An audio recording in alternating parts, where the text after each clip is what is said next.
hindi po ito nanaisin ng Pangulo. Kung ano ang dapat na ibigay sa taong bayan, dapat ibigay.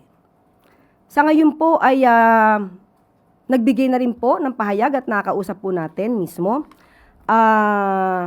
ang pamunuan ng munisipalidad. Nakalagay po kasi doon ay Mandaluyong.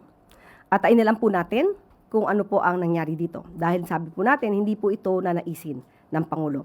So, ang impormasyon po na naibigay po sa atin, 29,500 na sako ng bigas na may supposed to be 10 kilos na laman ang naipamahagi.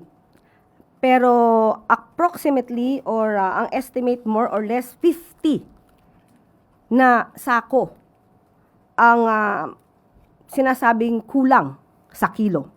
So, ang in-acknowledge po ito ng supplier at sila po ang nagkaroon ng pagkakamali dito. At humingi na po daw sila ng paumanhin sa Mandaluyong LGU. So, ang action po ng supplier, ang sabi po, ang pangako ay papalitan ng buo na 10 kilos ang sako na nakakuha ng 8 kilos.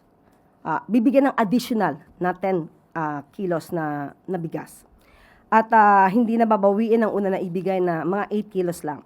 So, ang LGU po ay nagdesisyon na i-blacklist ang supplier at may isinasagawa na rin po silang pag-iimbestiga patungkol po dito.